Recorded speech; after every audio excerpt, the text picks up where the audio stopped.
ఆచి చికెన్ మసాలా. పశ్చిమాసియా యుద్ధం 30వ రోజుకు చేరుకున్న తరుణంలో ఇరాన్ అగ్రనేత ముస్తఫా ఖమేనీ చుట్టూ ఉన్నటువంటి రహస్యం మరింత ముదిరింది.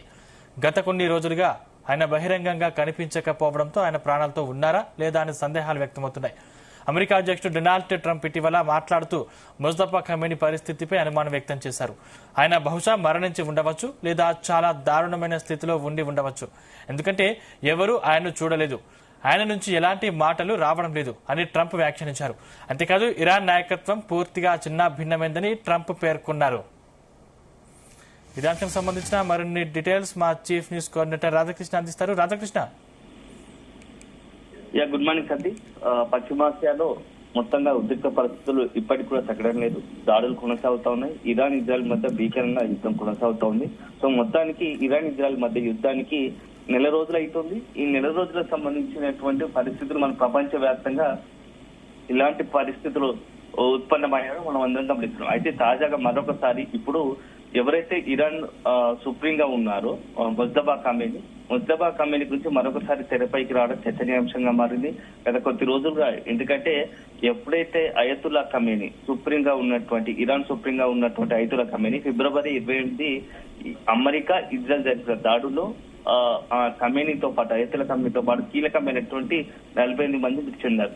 సో దీంతో ఆ దాడుల్లోనే ముస్తఫా ఖమేనీ ఎవరైతే ఉన్నారో ఇరాన్ అయతుల్లా ఖమేనీకి రెండో కుమారుడు ముస్తఫా ఖమేనీ ప్రస్తుతం తాత్కాలికంగా ఇరాన్ సుప్రీంగా ఉన్నటువంటి ముస్తఫా ఖమేనీ కూడా అందులో తీవ్రంగా గాయపడ్డాడు. అతని పరిస్థితి అత్యంత విషమంగా ఉంటే అతనికి అత్యాధునికమైనటువంటి చికిత్స అందిస్తున్నారు. సో ఇరాన్ కి సంబంధించినటువంటి టెహ్రాన్ లో ఉన్నటువంటి ఒక వైద్య విశ్వవిద్యాలయంలో అతనికి అత్యంత భద్రతా అనుభవం మధ్య చికిత్స అందిస్తున్నారు అని చెప్పేసి కూడా ఒక ప్రచారం ఉంది. అయితే ఇటీవల కాలంలో వరుసగా డొనాల్డ్ ట్రంప్ పదే చెప్తున్నాడు, ముస్తఫా ఖమేనీ అనేవాడు మా దాడులో చనిపోయాడు, అతను లేడు. ఎందుకంటే ఇప్పటి వరకు కూడా అఫీషియల్ గా అధికారికంగా ముస్తఫా ఖమేనీ నుంచి ఎక్కడ కూడా ఒక వీడియో విడుదల కాలేదు. అతను బతుకున్నట్టుగా అతని సందేశం కానీ యుద్ధం ఇంత తీవ్రంగా జరుగుతోంది. ఒకవైపు చర్చల అంశం పట్ల కావచ్చు, లేకుంటే దాడుల పట్ల ఇప్పటి వరకు ముస్తఫా ఖమేనీ ఎందుకు స్పందించడం లేదు? కేవలం ఒక ప్రకటనల ద్వారా మాత్రమే ముస్తఫా ఖమేనీ పేరు వాడుతున్నారు తప్ప అతను బహిరంగ ఇప్పటి వరకు కనపడలేదు. కాబట్టి సో దాదాపుగా అతను మరణించే ఉంటాడని మేము భావిస్తున్నాము అని చెప్పేసి కూడా అమెరికా అధ్యక్షుడు డొనాల్డ్ ట్రంప్ కూడా మాట్లాడిన పరిస్థితి కనబడుతుంది. అయితే ఇటీవల కాలంలో వరుసగా 2-3 సార్లుగా ముస్తఫా ఖమేనీ గురించి డొనాల్డ్ ట్రంప్ మాట్లాడడం, అదే సందర్భంలో ఇజ్రాయెల్ కూడా ముస్తఫా ఖమేనీ మేము హతమార్చామని చెప్పడం, ఇవన్నీ చూస్తుంటే అసలు ముస్తఫా ఖమేనీ ఉన్నారా లేదా అనేది మాత్రం కాస్త అనేక అనుమానాలు, సందేహాలు కలుగుతున్నాయి. దీని నుంచి ఇరాన్ మీడియా, అధికారికంగా మీడియా కూడా ఎలాంటి ప్రకటన చేయలేదు.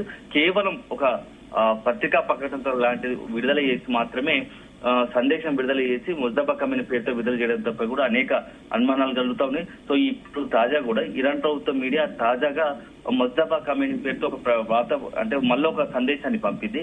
అది కూడా ఏంటంటే మొత్తం వ్రాతపూర్వకంగా ఉంటే అందులో ముస్తఫా అమెరికా ఇజ్రాయెల్ దాడి నుంచి ఇరాన్ కు మద్దతుగా నిలిచిన ఎవరైతే ఉన్నారో ఇరానియన్ కు కృతజ్ఞతలు తెలుపుతున్నట్టుగా కూడా అందులో ఉంది. ఇది కేవలం అంటే ఒక రైటింగ్ సందేశంతో ఉండటంతో ముస్తఫా ఖమేనీ సంబంధించినటువంటి అసలు బతుకున్నారా లేదా అనే యొక్క అనుమానాలు, సందేహాలు కలుగుతున్నాయి. సో ఓవరాల్ గా యుద్ధానికి నెల రోజులైంది. యుద్ధంలో ఎవరు తగ్గడం లేదు. సో వేలాది మంది ఇరానియులంతా కూడా నిరాశలైన పరిస్థితి. సో ఇరాన్ లో ఒక అత్యంత దారుణమైన పరిస్థితులు ఉన్నాయి. ఎక్కడికక్కడ మొత్తంగా కూడా ఇరాన్ కి సంబంధించినటువంటి ఏదైతే రెగ్యులర్ గా సాధారణ సంబంధించినటువంటి మొత్తం వేలాది శిథిల భవనాలు కావచ్చు, అక్కడ ఇంటర్నెట్ సేవల నుంచి పోవడం, సాధారణ జీవనం గడపడానికి లేని దుర్భర పరిస్థితులు ఉన్నాయి. ఎందుకంటే కరెంటు ఉండదు, ఇంటర్నెట్ లేదు. సో మొత్తంగా ఎక్కడికక్కడ మొత్తం స్తంభించిపోయిన పరిస్థితి. ఈ నేపథ్యంలో ఇప్పుడు ఏం చేయాలి అనే దానిపైన ఇరాన్ కి సంబంధించి ఒకవైపు అమెరికా చర్చల ప్రతిపాదన తీసుకొచ్చినప్పటికీ చర్చల ప్రతిపాదనకు వెళ్తే ఎలా ఉంటుంది, వెళ్ళకపోతే ఎలా ఎటు తేల్చుకోలేని పరిస్థితిలో ఇరాన్ సంబంధించినటువంటి సుప్రీం ఉన్నారు. అసలు ఇరాన్ సుప్రీం ఆలోచన ఏదో తెలియాలంటే అసలు ఇరాన్ సుప్రీం బతుకున్నాడా లేదా అనేది కూడా కొంత అనుమానాలు ఉన్నాయి. ఈ నేపథ్యంలో అసలు నెక్స్ట్ ఇరాన్ ఏం చేయబోతోంది? ఒకవైపు ఏదో అమెరికా మరిన్ని ఏప్రిల్ 6 వరకు చివరిగా ఒక ప్రకటన చేశారు. ఏప్రిల్ 6 వరకు మేము చూస్తాము, ఏప్రిల్ 6 తర్వాత మా దాడులు మరింత తీవ్రతరం చేస్తామని చెప్పేసి కూడా అమెరికా ప్రకటించింది. ఇజ్రాయెల్ దాడులు కొనసాగిస్తా ఉంది. ఇప్పటికీ కొంత అత్యున్నత శిక్ష పొందినటువంటి అమెరికాకు ఉన్నటువంటి అత్యంత కీలకమైనటువంటి మొత్తం సైనికులు ఇరాన్ భూభాగంలోకి దిగడానికి సిద్ధపడుతున్నారు. సో అదే జరిగితే మరింత భీకర పోరు ఖాయంగా కనిపిస్తోంది. ఒకవైపు ఇరాన్ అమెరికా ఎంతమంది సైన్యాన్ని పంపించినా నరకానికి వెళ్ళడానికి సిద్ధంగా ఉండండి అని చెప్పేసి ఇటు ఇరాన్ వార్నింగ్ ఇస్తా ఉంది. అమెరికా మరోవైపు యుద్ధం ఒక వారం రోజులు గమనించి యుద్ధ సన్నాహాలు చేస్తూనే విరామం ప్రకటించినట్టుగా తెలుస్తుంది. చర్చల ప్రతిపాదన ముందు పెడుతూ యుద్ధాన్ని కూడా భవిష్యత్తులో మరింత కఠినతర తీవ్ర యుద్ధం చేయడానికి సిద్ధపడుతుంది. ఈ నేపథ్యంలో మొత్తం అసలు ఏం జరగబోతోంది పశ్చిమాసియాలో, ఈ పశ్చిమాసియాకు సంబంధించినటువంటి నెల రోజుల పరిస్థితుల్లో యావత్ ప్రపంచం పైన అనేక దేశాలపైన తీవ్ర ప్రభావం చూపుతా ఉంది. ఒకవైపు గ్యాస్ కావచ్చు, చమురుకు సంబంధించినటువంటి అనేకమైనటువంటి వ్యవస్థలు కూడా వాణిజ్యపరంగా కూడా చిన్న భిన్నమైన పరిస్థితి, ఆ దేశాల ఆర్థిక పరిస్థితిని సంక్షోభాలు నెట్టే పరిస్థితి కనబడుతుంది. ఇలాంటి తరుణంలో ఇరాన్ ఇజ్రాయెల్ మొత్తంగా యుద్ధం ఏం జరగబోతుంది? ఎందుకంటే భవిష్యత్తులో ఇరాన్ పై దాడులు పెడితే ఇరాన్ మరింత వ్యూహాత్మకంగా ప్రతీకార దాడులకు పాల్పడితే ఆ దాడులు ఎలా ఉండబోతాయని చెప్పేసి కూడా ప్రపంచ దేశాలు కొంత ఆందోళన నెలకొంది. ఎందుకంటే అత్యంత కీలకమైనటువంటి అణ్వస్త్రాల సంధిని బ్లాక్ చేయడంతో మొత్తం ఇరాన్ ప్రపంచ దేశాలపై ఒత్తిడి తీసుకొచ్చే ప్రయత్నం చేసింది. ముఖ్యంగా గల్ఫ్ కంట్రీస్ మీద దాడి చేసింది. దుబాయ్ లాంటి, యుఏఈ, ఖతార్, ఒమన్ లాంటి గల్ఫ్ కంట్రీస్ మీద దాడి చేస్తూ చమురు సంబంధించినటువంటి బావులపైన, చమురు ఉత్పత్తి కేంద్రాలపై దాడులు చేస్తూ ఒకవైపు గల్ఫ్ కంట్రీస్ లో ఒక భయాన్ని క్రియేట్ చేసింది. మరోవైపు దీంతో పాటుగా అర్మద్యాల సంధిని మూసేయడం వల్ల ప్రపంచ దేశాలకు సంబంధించి ఏదైతే గ్యాస్ కావచ్చు, చమురు ఎగుమతి అవుతుందో దాన్ని కట్టడి చేసే ప్రయత్నం చేస్తుంది. దీనివల్ల ప్రపంచ దేశాలు కొంత ఇబ్బందికర పరిస్థితులకు వెళ్ళాయి. ఇప్పుడు అదే దీంతో పాటుగా అత్యంత చాలా కీలకమైనది, మొత్తం ప్రస్తుతం యావత్ ప్రపంచం అంతా నడుస్తుంది ఇంటర్నెట్ కాలం, సో డిజిటల్ కాలము. ఇలాంటి తరుణంలో నెక్స్ట్ కనుక యుద్ధ తీవ్రత పెరిగితే ఈసారి ఏకంగా ఏదైతే అర్మాజుకు సంబంధించినటువంటి సమీపంలో ఉన్నటువంటి సముద్రంలో అంతర్భాగంలో ఉన్నటువంటి ఇంటర్నెట్ కేబుల్ను టార్గెట్ గా చేసుకొని ఇరాన్ దాడులకు పాల్పడే అవకాశం ఉంది. ఎందుకంటే సబ్మెరైన్ ద్వారా మిజైల్స్ ను పంపించి ఆ కేబుల్ ను ధ్వంసం చేస్తే మొత్తం దాదాపు 90% మొత్తం ప్రపంచ దేశాల్లోని ఇంక్లూడింగ్ ఏషియన్ కంట్రీస్, యూరోపియన్ అన్ని కూడా ప్రపంచంలో 90% కూడా ఇంటర్నెట్ కు తీవ్ర ఇబ్బందులు పరిస్థితి వస్తుంది. అదే జరిగితే మొత్తం ఏం జరుగుతుందో అందరూ ఊహించిందే, ఎక్కడికక్కడ అన్ని సేవలు. ఎందుకంటే ఈ మొత్తంగా కూడా డిపెండెన్స్ అంతా ఇంటర్నెట్ పైనే. కనీసం రూపాయి చెల్లించాలన్నా, లేకుంటే వాణిజ్యపరంగా ఇతరత్ర ఏ సేవలైనా ఇప్పుడు అంతా కూడా ఇంటర్నెట్ కు లింక్ అయి ఉంటుంది. అదే జరిగితే ప్రపంచం మొదమించిపోవడం ఖాయం. సో అట్లాంటి పరిస్థితి రాకూడదని కోరుకోవాలి. కానీ యుద్ధం తీవ్రత పెడితే ఇరాన్ కు నెక్స్ట్ స్టెప్ తప్పలేదు. ఎందుకంటే ప్రపంచ దేశాలను అమెరికాపై ఒత్తిడి తీసుకురావాలంటే ఖచ్చితంగా ఏదో ఒక సంచలన నిర్ణయం తీసుకోవాల్సి ఉంటుంది. సంచలన దాడికి పాల్పడే అవకాశం కూడా లేకపోలేదని విశ్లేషకులు అంచనా వేస్తున్నారు. సో మొత్తానికైతే ఏం జరగబోతోంది, యుద్ధం రాబోయే ఏప్రిల్ 6 వరకు అమెరికా గడువు విధించిన నేపథ్యంలో ఈ వారం రోజుల్లో ఏం జరగబోతోంది, ఇరాన్ కు సంబంధించినటువంటి ఎలా ఉండబోతోంది, ఒకవైపు యుద్ధానికి సిద్ధమవుతుందా లేకుంటే చర్చలకు, ఎందుకంటే ఇప్పటికే చర్చలకు సంబంధించి పాకిస్తాన్ కేంద్రంగా చర్చలు జరగబోతాయని చెప్పేసి కొంత మొత్తం కూడా వార్తలు వస్తూ ఉన్నాయి.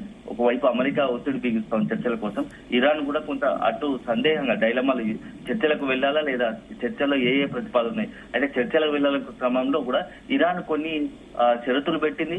అందులో ఏంటంటే ప్రధానంగా భవిష్యత్తులో ఎప్పుడు కూడా ఇరాన్ పై దాడి చేయము, మా జోలికి రాకూడదు అని చెప్పేసి కొన్ని షరతులు కూడా పెట్టింది. మరి ఇవన్నిటికీ ఇటు ఇరాన్ పెట్టిన ప్రతిపాదనలకు అమెరికా అంగీకరిస్తుందా, అమెరికా పెట్టిన షరతులకు ఇరాన్ అంగీకరిస్తుందా, అనుమతి తెలుస్తుందా అనేది మాత్రం మనం వేచి చూడాలి. సో అల్టిమేట్ గా యుద్ధం తారాస్థాయికి చేరుతుంది.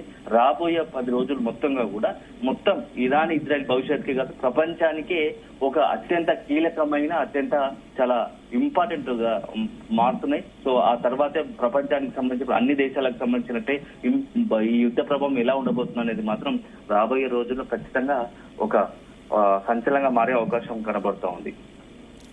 థ్యాంక్స్ రాధాకృష్ణ.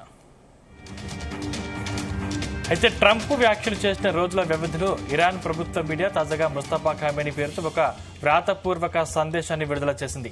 అందులో ముస్తఫా అమెరికా ఇజ్రాయెల్ దాడుల నుంచి ఇరాన్ కు మద్దతుగా నిలిచినందుకు ప్రజలకు, అక్కడి మత పెద్దలకు కృతజ్ఞతలు తెలిపారు. అయితే ఈ సందేశం కేవలం వ్రాతపూర్వకంగా మాత్రమే ఉంది. ఆయన మాట్లాడిన వీడియో కానీ ఆడియో కానీ బయటకు రాలేదు. దీంతో ఆయన నిజంగా క్షేమంగా ఉన్నారా లేక తీవ్రంగా గాయపడి చికిత్స పొందుతున్నారా అనే ఉత్కంఠ ఇంకా కొనసాగుతోంది.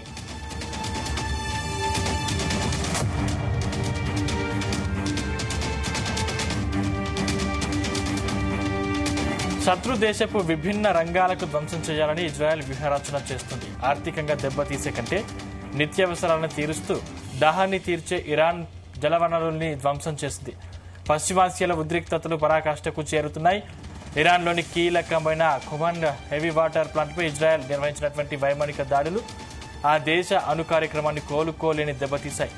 ఈ దాడిలో ప్లాంట్ తీవ్రంగా దెబ్బతింది. అది ఇక ఏమాత్రం పనిచేసే స్థితిలో లేదని అంతర్జాతీయ అణుశక్తి సంస్థ అధికారికంగా ధృవీకరించింది.